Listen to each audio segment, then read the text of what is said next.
Everyone, स्वागत है आप सभी का हमारे चैनल सफ़र में।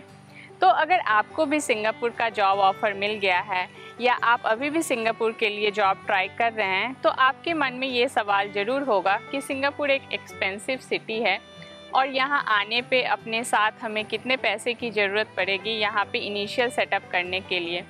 तो आज हम लोग इसी टॉपिक पे बात करने वाले हैं, तो बने रहिए अंत तक हमारे साथ हमारे इस वीडियो में। वीडियो शुरू करने से पहले मैं आपको बता दूं कि हम इंडिया से सिंगापुर लगभग 3 साल पहले आए थे और हम हमारे इस चैनल पे सिंगापुर लाइफस्टाइल और यहाँ से रिलेटेड वीडियो डालते हैं। तो अगर आपको भी सिंगापुर से रिलेटेड कोई भी क्वेरीज़ हो तो आप कमेंट बॉक्स में हमसे पूछ सकते हैं। हम आपके क्वेरीज़ को ज़रूर आंसर करने की कोशिश करेंगे। तो चलिए फिर आज का वीडियो शुरू करते हैं। जैसा कि मैंने पहले ही बताया, आज का हमारा टॉपिक है कि सिंगापुर आने में और यहाँ पे इनिशियल सेटअप में कितना खर्चा होता है। तो जैसा आप लोगों को पता है, सिंगापुर एक एक्सपेंसिव सिटी है, लेकिन अगर हमें चीज़ें पता हो कि कहाँ से क्या लेना है और कैसे एडजस्ट करना है तो ये थोड़ी सस्ती हो जाती है। और सिंगापुर का $1 जो है इंडिया के लगभग 55 रुपये के बराबर होता है। तो जब आप इंडियन करेंसी में कमा रहे हो और यहाँ पे आते हैं तो स्टार्टिंग में थोड़ा लगता है कि बहुत ज़्यादा खर्चा हो रहा है, लेकिन जब आपकी सैलरी सिंगापुर डॉलर में क्रेडिट होगी तो धीरे धीरे आपको आदत भी हो जाएगी उस चीज़ की। तो सिंगापुर आने के लिए सबसे पहला जो कॉस्ट होता है वो हमारा एयर टिकट का है। वैसे तो बहुत सारी कंपनीज़ जो है वो एयर टिकट प्रोवाइड करती है आपको, लेकिन लेट्स सपोज अगर आपकी कंपनी आपको एयर टिकट नहीं प्रोवाइड कर रही है तो कितना खर्च लगेगा अप्रॉक्स आपको वन वे एयर टिकट का। मोस्टली सिंगापुर जो है वो इंडिया के सारे मेजर सिटीज़ से कनेक्टेड है, तो अगर आपकी डायरेक्ट फ़्लाइट होती है तो ये आपको एटलीस्ट 10 to 20,000 के बीच में पड़ेगा। और अगर आप लेट्स सपोज कि बहुत जल्दी में टिकट बुक करते हैं, आपकी प्लानिंग पहले से नहीं है, तो ये कॉस्ट वेरी हो सकता है 20 to 30,000 के बीच में। तो ये डिपेंड करता है कि आपकी कंपनी ने टिकट दी है या फिर आप स्टार्टिंग में प्लान कर रहे हो या ऑन द स्पॉट आपकी प्लानिंग हो रही है। और हाँ, सिंगापुर में एक ही एयरपोर्ट है, चांगी एयरपोर्ट, क्योंकि सिंगापुर एक बहुत ही स्मॉल कंट्री है। यहाँ बाकी यूरोपियन कंट्रीज़ की तरह मल्टीपल एयरपोर्ट नहीं है, बट ये वर्ल्ड का one of the biggest airport है क्योंकि ये साउथ ईस्ट एशिया के लिए पैसेज प्रोवाइड करता है। Second is like travel insurance. ये ट्रैवल इंश्योरेंस का जो एक्स्ट्रा खर्च है वो कोविड-19 के बाद से स्टार्ट हुआ है और ये टाइम टू टाइम वेरी भी होता है, कैसा सिचुएशन है कोविड का उसके ऊपर। तो जब भी आप ट्रैवल कर रहे हो तो एक बार ज़रूर चेक कर लें कि अभी करंट में क्या डिमांड है, इंश्योरेंस की रिक्वायरमेंट है या नहीं है। अगर नहीं है तो बहुत अच्छी बात है, आपका कुछ कम खर्च होगा। तो जब आपके आने का सॉर्ट आउट हो गया है और आप नेक्स्ट प्रोसेस है एकोमोडेशन। तो अगेन बहुत सारी कंपनीज जो है वो स्टार्टिंग के 1-2 हफ्ते के लिए एकोमोडेशन प्रोवाइड करती है, और अगर आपकी कंपनीज एकोमोडेशन प्रोवाइड नहीं कर रही है तो आपको ये अपने खर्चे से करना पड़ेगा। तो मैं बता दूं कि मोस्टली जो है वो 100 सिंगापुरियन डॉलर, जो कि पर डे 5,000 के अप्रॉक्स आपको पड़ेगा 1 नाइट का यहाँ पे एक डिसेंट होटल में। तो ये जो है इनिशियल खर्च वो आपको करना पड़ सकता है। तो आप चेक कर लीजिए कि आपकी कंपनीज आपको एकोमोडेशन दे रही है या नहीं दे रही है। और अगर आप और सस्ते में और खुद रहने का सोच रहे हैं तो आप पॉड वगैरह भी देख सकते हैं या शेयर डोमेट्री भी देख सकते हैं, जो कि पर नाइट 2,000 से 3,000 रुपये के अप्रॉक्स पड़ेगा इंडियन करेंसी में। तो according to your budget you can plan. तो जब तक आप होटल एकोमोडेशन में हैं, चाहे वो आपकी कंपनी ने प्रोवाइड की हो या आपने खुद से बुक की हो, उस टाइम को आप यूटिलाइज़ कर सकते हैं आपके अनदर परमानेंट एकोमोडेशन ढूंढने के लिए। उसके लिए बहुत सारे ऑप्शंस हैं। तो हम पहले बात करेंगे कि अगर बैचलर्स आते हैं तो उनके लिए क्या अच्छा रहेगा, उनके लिए कौन सा ऑप्शन बेस्ट होगा। तो अगर आप बैचलर्स हैं तो आप यहाँ पे अच्छी खासी सेविंग कर सकते हैं शेयर्ड अपार्टमेंट, शेयर्ड कॉन्डो लेकर। यहाँ पे दो कॉन्सेप्ट है, एक है एचडीबी का जो कि हाउसिंग डेवलपमेंट बोर्ड है यहाँ पे सिंगापुर गवर्नमेंट का, ये थोड़ी सस्ती होती हैं, और एक है कॉन्डो जो कि प्राइवेट प्रॉपर्टी होती है, इसका कॉस्ट थोड़ा ज़्यादा होता है। बट शेयर्ड आप एचडीबी में भी कर सकते हैं या फिर कॉन्डो में भी कर सकते हैं। तो शेयरिंग अपार्टमेंट का जो एचडीबी का कॉस्ट आता है वो अप्रॉक्स 1000 to 1500 में आपको एक अच्छा रूम मिल सकता है, और यही कॉस्ट अगर आप कॉन्डो के लिए देखेंगे तो वो आपको 13 to 1800 के अप्रॉक्स पड़ेगा, डिपेंड्स ऑन आप कौन से लोकेलिटी कौन से एरिया में रूम ले रहे हैं। और अगर आप फैमिली हैं और शेयर्ड अपार्टमेंट में नहीं रह सकते हैं तो आपको इंडिविजुअल फ्लैट जो है 1 BHK और 2 BHK उसका जो रेंटल कॉस्ट पर मंथ आता है एचडीबी में वो पड़ता है 2500 सिंगापुरियन डॉलर से लेके लाइक 3000 सिंगापुरियन डॉलर, और ये भी वेरी हो सकता है लोकेलिटी के अकॉर्डिंग।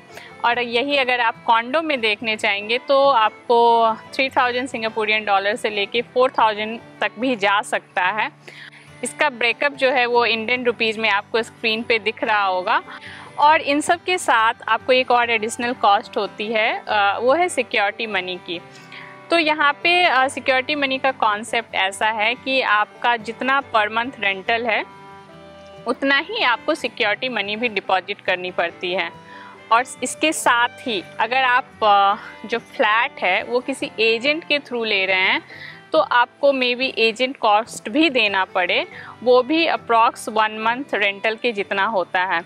तो आप कोशिश कीजिए कि एजेंट फ्री ही हाउस आपको मिले ताकि आपका कॉस्ट जो है वो कुछ कम हो जाए। वैसे मैं यहाँ पे डिस्क्रिप्शन में कुछ ऐप्स हैं जहाँ आप प्रॉपर्टी ढूंढ सकते हैं, या फिर फेसबुक पे कुछ ग्रुप्स हैं जो लोग ये डालते हैं कि उन्हें फ्लैटमेट्स चाहिए, तो आप उन सबको भी रेफ़र कर सकते हैं। तो फ्लैट का तो सॉर्ट आउट हो गया। अब आप ये सोच रहे होंगे कि फर्नीचर वगैरह में आपको कितना खर्च लगेगा।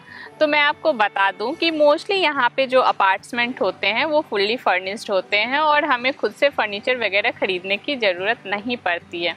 लेकिन हाँ, अगर आप कुकिंग करना चाहते हैं तो वो कुकिंग यूटेंसिल्स आपको अपने साथ लेकर आनी होगी, या फिर आप यहाँ पे ख़रीद सकते हैं। मेरा सजेशन तो यही है कि अगर आप कुछ पैसे बचाना चाहते हैं तो उसे अपने साथ लेकर आएँ, वो ज़्यादा सस्ता पड़ेगा एज कम्पेयर्ड यहाँ ख़रीदने से। तो अब बात आती है ट्रांसपोर्टेशन की कि यहाँ पे ट्रांसपोर्टेशन में कितना खर्च आता है। जब आप यहाँ पे आ जाते हैं तो यहाँ का MRT कार्ड बाई कर सकते हैं, जिसका इनिशियल कॉस्ट जो होता है वो $10 पड़ता है, और उसमें आपको $5 का बैलेंस भी मिलता है। ये मोस्टली अपने यहाँ के मेट्रो कार्ड जैसा होता है, लेकिन आप यहाँ का जो कार्ड है वो मेट्रो और बस जो पब्लिक बसेज होती हैं उन दोनों जगह पे आप यूज़ कर सकते हैं। इस कार्ड को आप टाइम टू टाइम रिचार्ज कर सकते हैं, और बाद में जब आपका बैंक अकाउंट वगैरह क्रिएट हो जाता है तो आप अपने डेबिट कार्ड को भी as a MRT card utilise कर सकते हैं। ऑन एन एवरेज जो है ट्रैवल का कॉस्ट आपको $50 to $60 पड़ेगा इसका MRT कार्ड के लिए, और ये वेरी हो सकता है, कम भी हो सकता है, ज़्यादा भी हो सकता है, बेस्ड ऑन कि आपका कहाँ पे स्टे है और आप कहाँ पे अपने वर्किंग के लिए जा रहे हैं। आप सोच रहे होंगे कि मल्टीपल रिचार्ज करने की जगह क्या यहाँ पे कोई मंथली पास नहीं मिलता है क्या? तो मंथली पास तो है, MRT का मंथली रिचार्ज ऑप्शन अवेलेबल है, बट वो सिंगापुरियन सिटीजन एंड PR के लिए ज़्यादा बेनिफिशियल है। जब हम एज ए फॉरेनर यहाँ पे आते हैं तो उसके लिए हमें 128 सिंगापुरियन डॉलर पे करना पड़ता है, जो कि मेरे अकॉर्डिंग वर्थ नहीं है, क्योंकि मेरा तो आज तक इतना कभी हाई गया ही नहीं।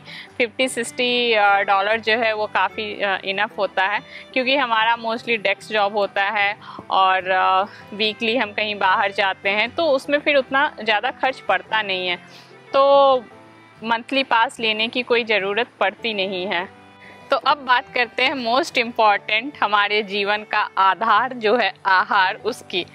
तो यहाँ पे फूड की जो अप्रॉक्स कॉस्ट पड़ती है वो $30 अप्रॉक्स आपको पर डे के हिसाब से पड़ सकता है, और ये $30 जो है वो मैं बेसिक फूड की बात कर रही हूँ, जो आपको हॉका सेंटर, फूड कोर्ट, इन सब में मिलेगी। अगर आप इंडियन रेस्टोरेंट प्रेफर करते हैं तो वो थोड़ा कॉस्टली पड़ेगा, उसके लिए ये कॉस्ट वैरी हो सकता है $30 to $50 पर डे के अकॉर्डिंग, या फिर और हाई भी जा सकता है, depends on your choice of restaurant.